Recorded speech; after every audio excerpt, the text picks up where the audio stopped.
was an orphan. I was an orphan. I was an orphan. I didn't know my father. I was alone. Helpless. Hopeless. I had no family. I didn't belong to anyone. To anyone. To anyone. I was an orphan. No one saw me. No one knew me. I was invisible. I was lost. I was lost. No one claimed me. No one said, "He's mine." She's mine. I was an orphan. I was an orphan. I was hungry. Like all the food in the world couldn't fill me up. I was vulnerable. Unprotected, at risk. Cold, tired. Tired. I'm tired. I thought I didn't matter. I thought no one cared. No one cared. I was an orphan. I was an orphan. I was an orphan. But I was found. But I was found. I was found. Someone stepped in. Someone saw me. I was sought. Pursued. Wanted. Known. I was an orphan. But now I belong. Now I belong. Now I belong. I'm embraced. A sister. A brother. I know my father. I know my father. I know my father. I was an orphan. But I am loved. At great cost. I am restored. I'm restored. And for the first time, I know that I am valued. Prized. Forever. Forever. Forever. Forever. I was an orphan. I was an orphan. I was an orphan. We're all orphans. So I care for orphans. So I care for orphans. I was an orphan, so I care for orphans.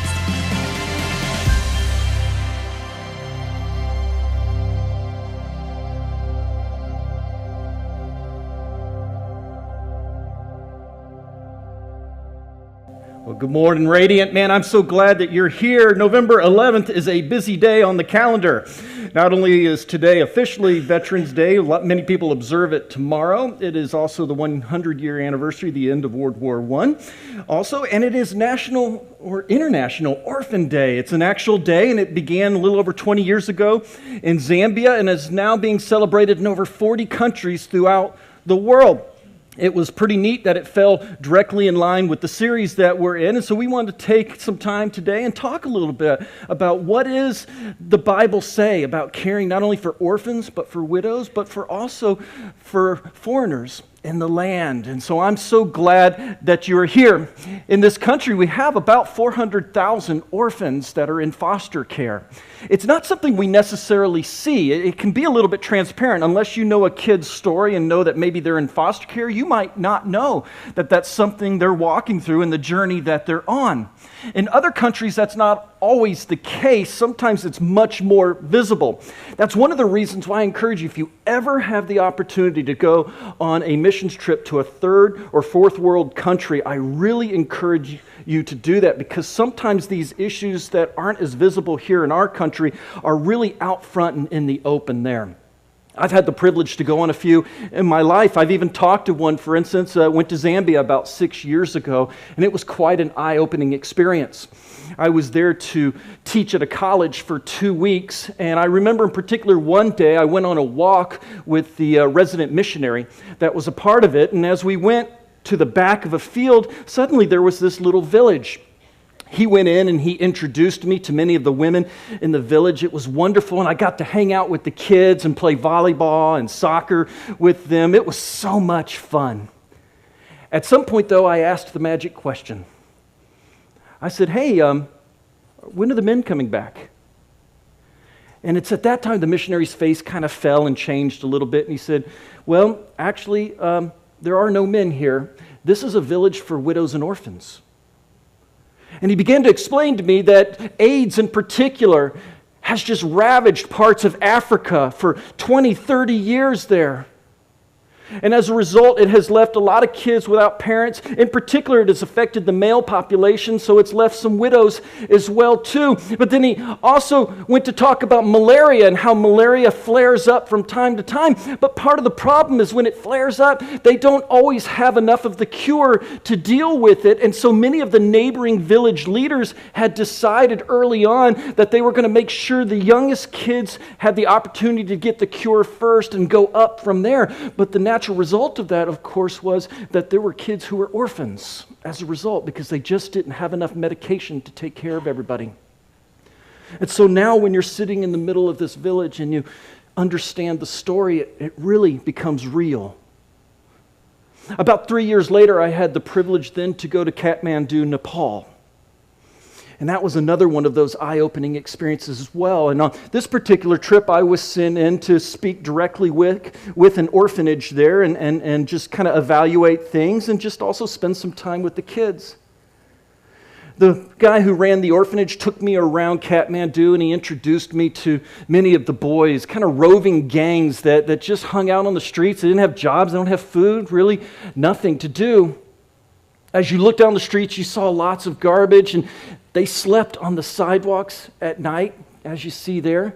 Many of them kind of crowded around a little river area, and in that river area was just sort of a shanty town, and that's where all the orphans and the widows kind of hung out, and it was a polluted river. There was just garbage everywhere you could see, and as you saw that, this idea of the orphans and the widows, it was real. It was right there in front of you. You could touch it, you could smell it, you could see it. The Bible has over 100 passages talking about how we're to care for the orphan, the widow, even strangers in the land. Obviously, we don't have time to go over all of those passages today, but I've kind of picked 3 out to start our conversation that I think kind of envelop the flavor of what you will read as you go through the scriptures. The first one is in James chapter 1, verse 27. You might be familiar with this verse.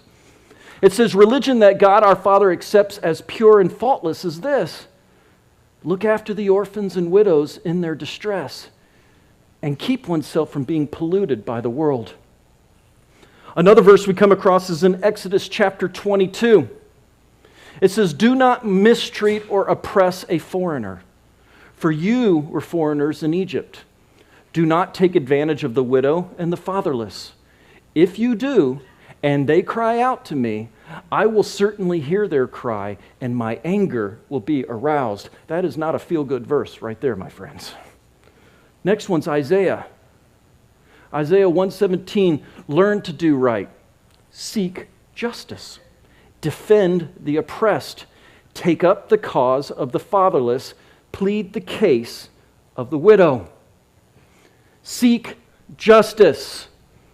That's what we're talking about throughout this series. What is justice as we're going through neighborhood? Ultimately asking the question, who is my neighbor?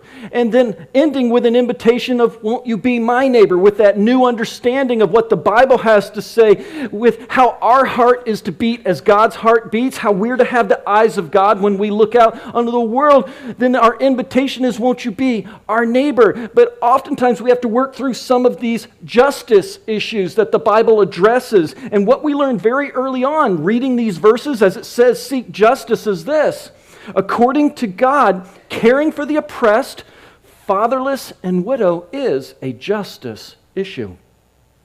It's a justice issue. Now, when I think of justice, what comes to mind to me isn't necessarily something from the Bible. What comes to mind is a statue that I often see in front of many courtrooms, not just in America, but throughout the world. And that is called Lady Justice. It sits out in front of the Supreme Court in the United States as well. And that statue comes in many forms, but there's some commonalities when you see it. For instance, you will always see her holding scales in her hand.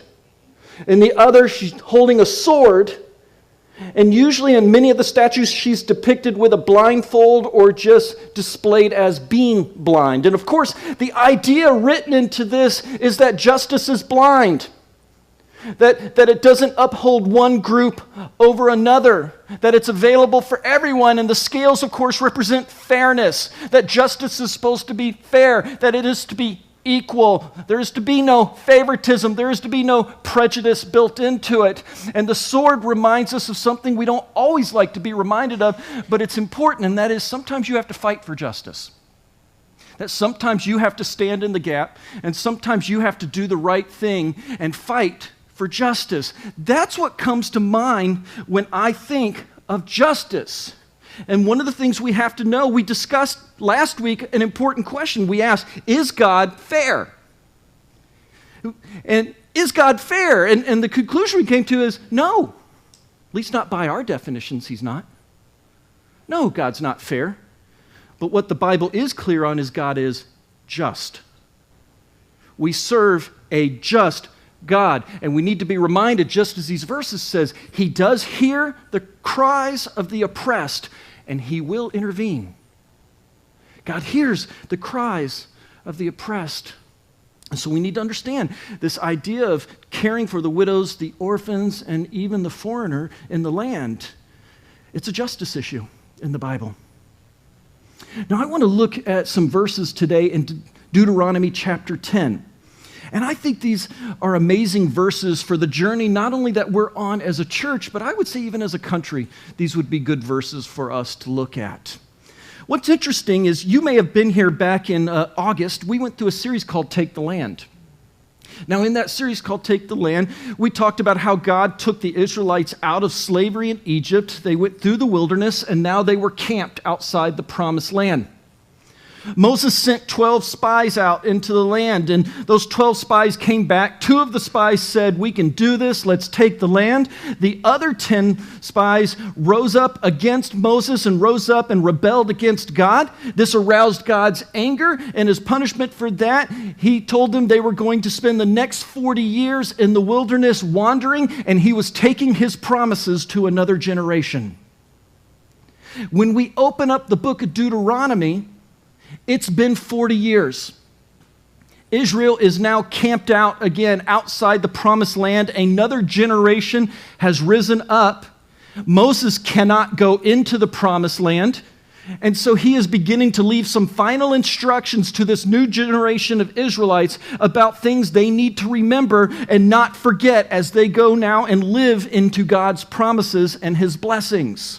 And you'll see that throughout the entire front part of Deuteronomy. I just want to look at a set of passages today that I think are a timely reminder for us. The first one, when he opens the conversation with the Israelites before they go in the Promised Land, is in Deuteronomy 10, verse 16. He says this, circumcise your hearts, therefore, and do not be stiff-necked any longer. Now, this phrase, circumcise your hearts, appears several times in Scripture, and we don't have time to spend a lot of time on that today. And so one of the easiest ways, and one of the best analogies I think I can give you is to think of baptism for a minute. You will often hear us talk about baptism up here, and we will say that baptism is an outward sign of an inward decision that you have made. In other words, baptism in and of itself doesn't save you. It is just a symbol of something you have already resolved inside of your heart. Well, circumcision is also an outward symbol. It's something done usually as a child, as a baby, and it's the parents' way of saying this child is dedicated to the Lord. They are part of God's people. But what he's saying here is circumcise your hearts. In other words, make sure your heart matches the symbol. It's not enough just to have a symbol. Check your heart. Make sure your heart is aligned with God in this thing. So when he says circumcise your heart, what he's basically saying is check your heart. Make sure it's aligned with the symbol, with who you say you are, that you're being real. And he's also saying do not be stiff-necked any longer. What does stiff-necked mean? Stubborn. Don't be stubborn any longer. So one of the warnings before they're about to go into this land, before they're about to enjoy God's blessing, his provision, all that he has promised them, is Moses is saying, listen, check your hearts and don't be stubborn. He continues on in verse 17 to say, for the Lord your God is God of gods and Lord of lords, the great God, mighty and awesome. What a great reminder that is, huh? The Lord your God, he's the God of gods, Lord of lords, the great God, mighty and awesome. What is he saying here as well? Humble yourself in the eyes of God. God is God, and you are not. It's a reminder I think we have to remind ourselves of many times in our lives. How often do we try to play God? And we have to be reminded, God is God, and you are not. And so what do we see Moses saying to him as he starts this conversation? Hey, when you go into the promised land, when you begin to get wealthy, when you begin to enjoy the fruit and the harvest of the land, do not forget who you are. Check your heart.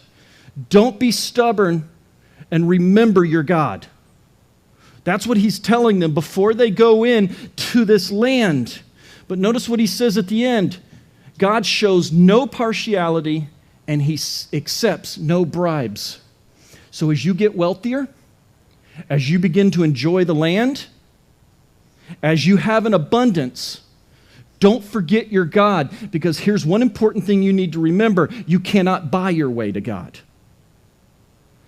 And he's saying God shows no partiality, just like we see that picture of Lady Justice. Justice is blind. Justice is fair. You can't bribe God. But he's also saying, don't use your money incorrectly either. Don't use your money in a way that oppresses. Do not use your money in a way that elevates you but hurts others. In your abundance, as God begins to bless you, be careful. I'll never forget a story many years ago of a town up in the Andes Mountains about 8,000 feet up called La Union. Doesn't appear on most maps. In that town is a little girl, 8 years old, named Yuri. Yuri lives with another family. Her father is not in the picture, and mom cannot afford to raise her. She works at the capital city down at the bottom of the mountain, but has left her in the care of a family who has agreed to watch her. She does some chores. Mom sends up money to assist with that. The family that's watching Yuri, by the standards of the town they're in, was wealthy. Maybe not by our standards, but from where they live, they were a wealthy family in town. They owned a meeting hall where they rented it out for parties. They had a bar attached to it and even a general store. One day they rented the room out to a wedding party. And like a lot of wedding parties, it was rowdy. There was a lot of drinking, and it went late into the night. And Yuri was working the party, doing chores and helping to clean up. And so nobody noticed at any point that maybe she had gone missing. The next morning, they found Yuri's body out in front of the meeting hall. She was dead. She had been beaten and raped, and her bloodied body just sat there naked on the sidewalk. The police were called. They came and assessed the situation. They scooped up the body. They went up. They found the room where the crime scene had happened, grabbed a mattress, cleaned the room, took anything that was important, and they left. The family immediately after that went out, hired a lawyer in town. Mom got notified a couple hours later, and as you can imagine, was devastated. She had no answers, wanted to know more. Why did this thing happen? She needed to get up the mountain, a one-lane treacherous road that was a dangerous drive. But she couldn't afford the bus ticket, the daytime bus ticket to get there. And so she had to wait until the evening to get a cheaper bus fare, only making that drive much more dangerous than it was. And after about 12 hours, she finally made her way into the town, went to the police station to meet up with the captain of police. And as she started to ask questions, he had only one question for her. How much money do you have? You see, in that part of the world, if you wanted an investigation, if you wanted to learn more, you had to pay for it. Not only pay for it, but you had to pay more than the other person. Even more devastated, she went, and for the next 2 weeks, talked with relatives, friends, anyone she could find. People sold animals. They even sold some land for her to try to get some money. But by the time she got back to La Union, mysteriously, all of the evidence had disappeared. The lab work for the rape kit never made it to the lab. And nobody was talking. If you wanted to talk to the family, you had to go through the lawyer. There was no justice for Yuri. And today, that's all that's left of her is a grave. Be careful in your wealth. Be careful in your abundance, that you do not allow your money to fight justice in the wrong way. Be careful. They're being warned before they go in. Why? Because in verse 18, it says, He, God, defends the cause of the fatherless and the widow and loves the foreigner residing among you, giving them food and clothing. And you are to love those who are foreigners, for you yourselves were foreigners in Egypt.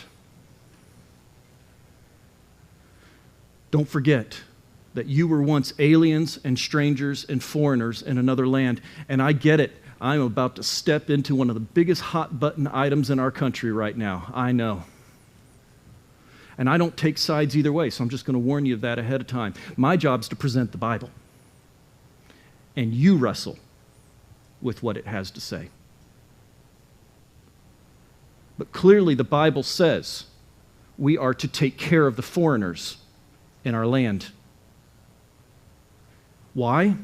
Because you were once foreigners too. Do not forget. What's interesting is Moses is talking to another generation. This is not the generation that came out of Egypt. This is their kids and their grandkids he's talking to now. And he's saying, don't forget to remind your kids, your grandkids, your great-grandkids, that one time your people, your relatives, your friends were strangers in another land. And don't forget how we were mistreated. Don't forget how we were oppressed. Don't forget that our cries made their way to God too, and He came down to set us free. Do not forget that. And if you are sitting out there, I want to remind you the same thing. Most of you, I'm betting, are not indigenous people of this country. And somewhere in your past, someone came, probably from Europe or some other country, and they too once were strangers in the land. Do not forget that. Do not. Love the foreigner residing among you. Give them food and clothing. Love those who are foreigners, for you were once foreigners as well. Do not forget that. The Bible's very clear on this issue. And God constantly, He had a heart for widows and orphans. God hears the cries of the oppressed. By the way, it makes God angry. Why?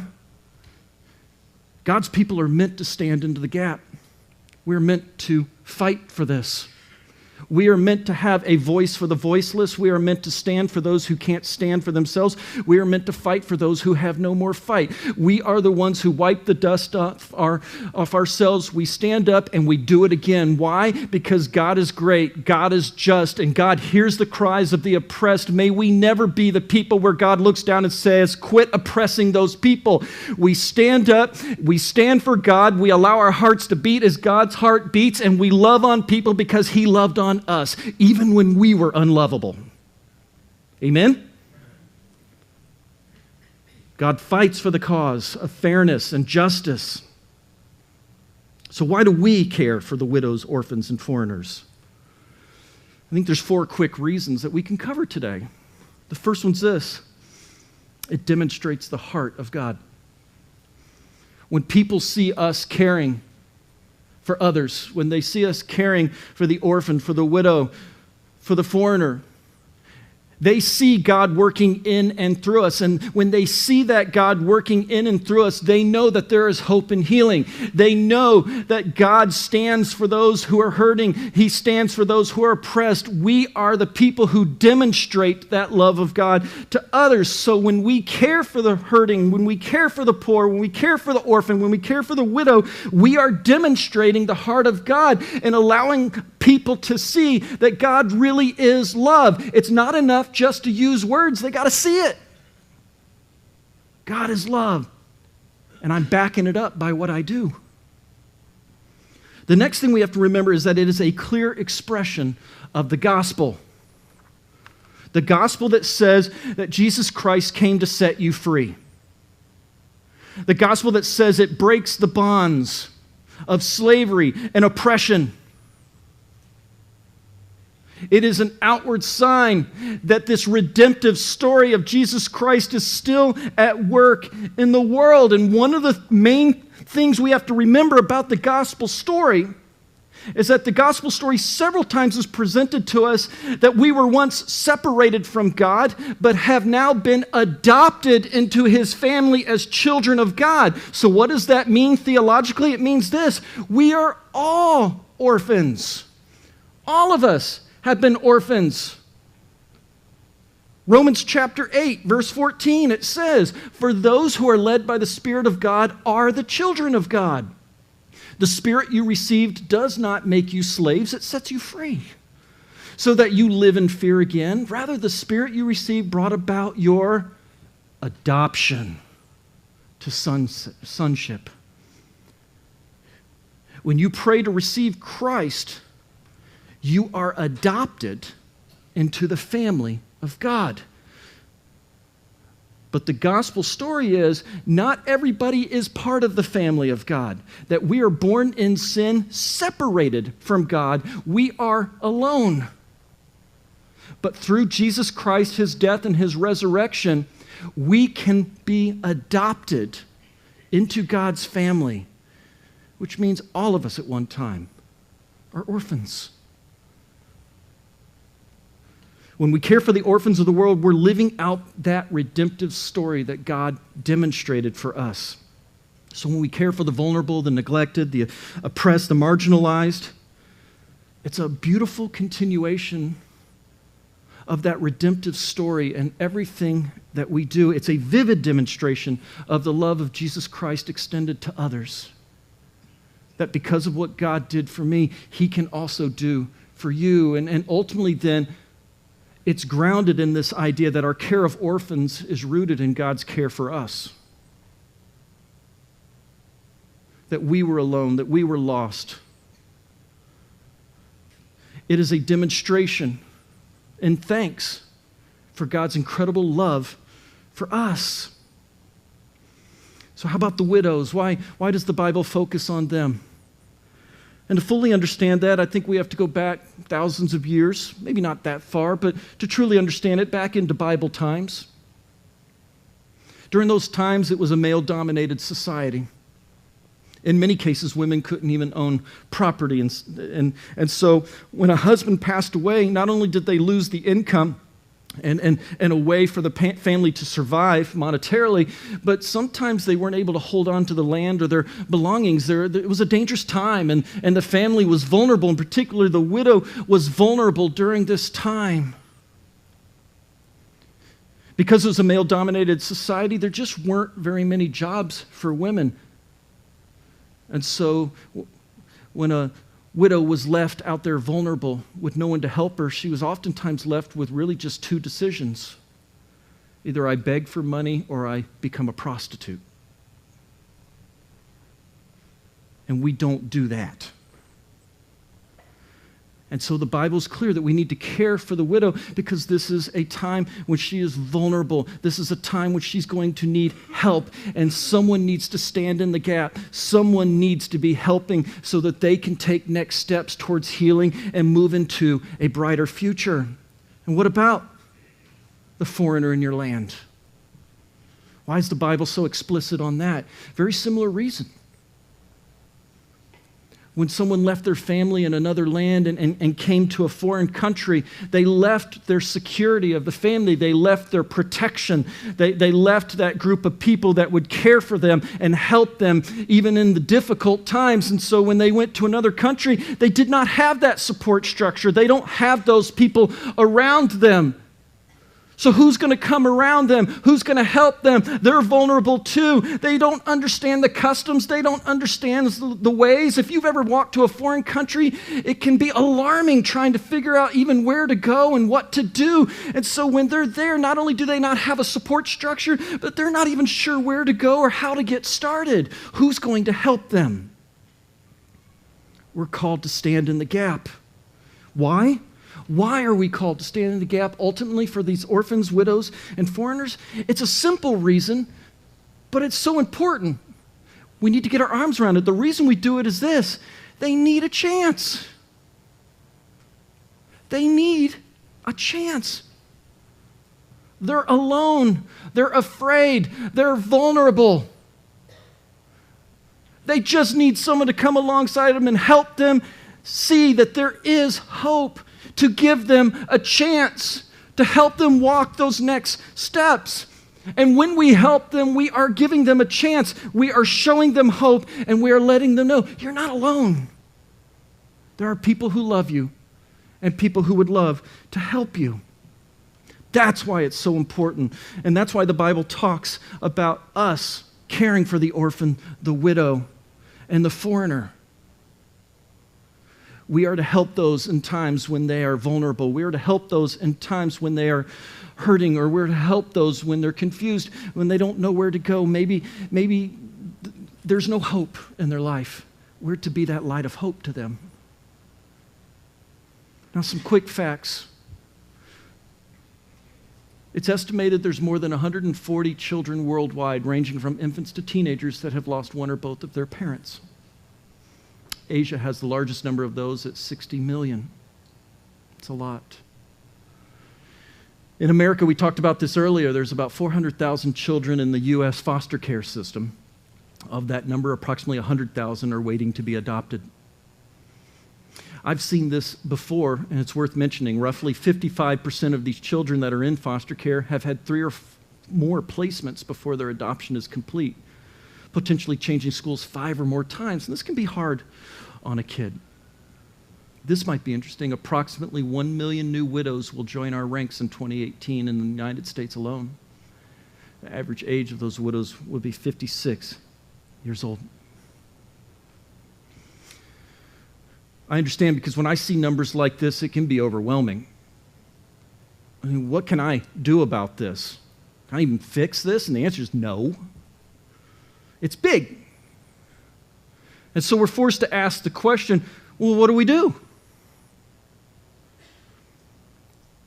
And I think the answer is this. We be faithful with where we are and who God puts in front of us. Be faithful in our neighborhoods, be faithful in our schools, be faithful in our job. Be faithful with what's right there in front of you. Start there. Do your part right where you are. Even here at Radiant, the thought of orphans, millions throughout the world, it can be overwhelming. But we have partnered alongside an orphanage in Haiti. And sometimes someone will ask, well, what about this orphanage, this orphanage? Can't we do like 5 or 6 orphanages? And the answer is, I probably could do 5 or 6 orphanages good. But at this season, we've decided to help one and be great at it. To really be able to focus on what their needs are and to help truly have a role in making a difference in these kids' lives. That orphanage is in Haiti. We've talked about it before, but you might be new with us. It's called Family Care Haiti, and a little over a year ago, we had a privilege of bringing Fritz, the man who runs the orphanage, out to learn more about it. Last year, we donated about $8,000 to Fritz and the orphans. And at Christmas time last year, we had ornaments and we were able to buy gifts. We talked to them and asked, what do they need specifically? And we handed ornaments out, and people purchased those gifts, and we shipped those off to Haiti. We had a missions team go in the spring and visit the kids and help Fritz with some projects around there and just continue to build that relationship. Over the course of the last year, we've been able, through some special relationships, to hand over more than $20,000 to them this year, praise God. And they're beginning the process of opening a school so that they can break the cycle of poverty and raise up a generation that can truly make a difference in Haiti in the future. Those are the sorts of things we're looking forward to partnering with them and continuing the relationship with him in years to come. You may have noticed we had a pegboard as you came in the lobby, and we're going to be doing the ornaments again this year as a way to connect with that community and help them. I want to encourage you on your way out today to maybe grab an ornament. In fact, I would like to say just for now, if you could grab one ornament, that would be greatly appreciated. One thing last year is that the ornaments went so quickly, not everybody was able to be involved, which just says that we're incredibly generous people and Radiant loves orphans, which is so awesome about y'all. but we want to give everybody an opportunity if we could. Need to have those back by the first week of December. Maddie Haynes, our communication director, and Reed, her husband, will be flying down in the second week of December to hand deliver those gifts and meet with Fritz again and talk some more. We're looking forward to getting some pictures and learning more about that, and maybe just say yay God around Christmas time here. So grab an ornament on your way out. Another way we've tried to be intentional in the past few months is in some of the things we purchase around here, because we believe that what you buy says a lot about what you believe in and what's important to you. One of the things we did several months ago, kind of quietly, is we changed our coffee. We went with something called Gobena Coffee, and the reason we liked it is it had some values that aligned very much with values that we have as a church as well.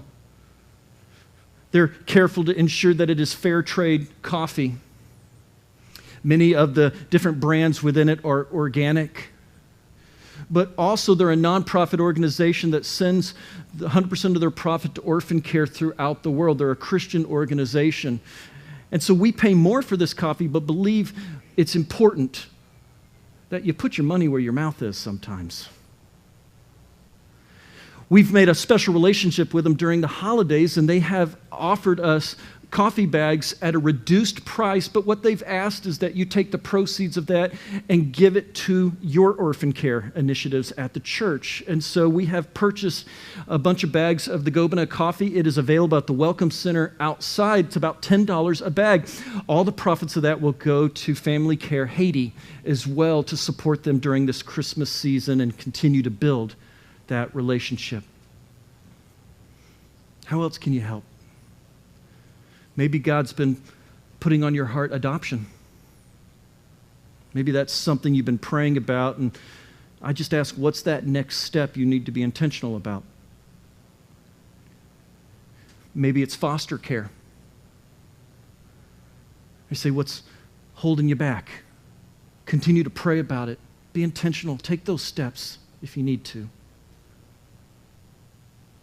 Who's that widow? And I use the definition of widow fairly loosely. It's really any woman that's out there alone. That can be a single mom just as easy as someone who's lost a husband. Who's that person in your sphere of influence, in your neighborhood, at work, that you need to maybe invite over as Thanksgiving approaches or Christmas is coming? Maybe you just need to go to coffee. What's that intentional phone call you need to make to help let them know you're not alone in the world? And that family that moved in down the street, maybe they don't speak English very well. Maybe they're new to this whole thing. They have family, but they're in some other country, some other place. Maybe today you just walk over and you knock on the door and you say, hey, my name is blank. If you ever need anything, I'd love to talk to you. What's your next step? The reason I believe that is this. While we may not be able to take on some of those big numbers that we see of the statistics, I believe we are called to be faithful where we are with the things God puts in front of us. And this I believe fully. If everybody is faithful with the little things, I believe we can change the world. Watch this with me.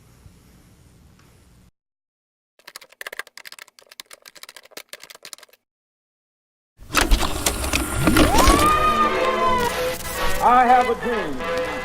Ask not what your country can do for you. The time to build is upon us. All the nations shall find blessing. The common language of science. Is your heart right? Peace on earth. That implies no violence. There is an indefinable, mysterious power that pervades everything.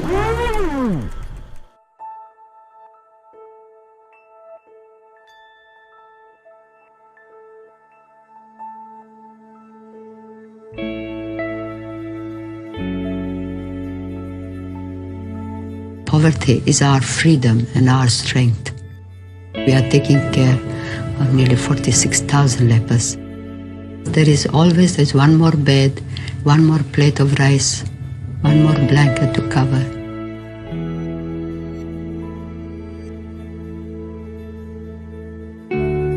And we are trying to bring that love and peace and joy to our neighbor and in the street we live, in the town we live, and then again to the whole world. And I think love begins at home. Take one person, individual person, one person at a time. We can serve only one at a time. We can love only one at a time. The whole work, though it sounds so big and so much and all that, yet it is but only a drop in the ocean. But if we didn't do that little drop, that ocean would be one drop less. Help somebody in their own family first and then next door neighbor. Vocation is belonging to Christ. The work is only a means to put our love for Christ into action. The work is not my work. It is the work of us all, and you and me, because it is His work.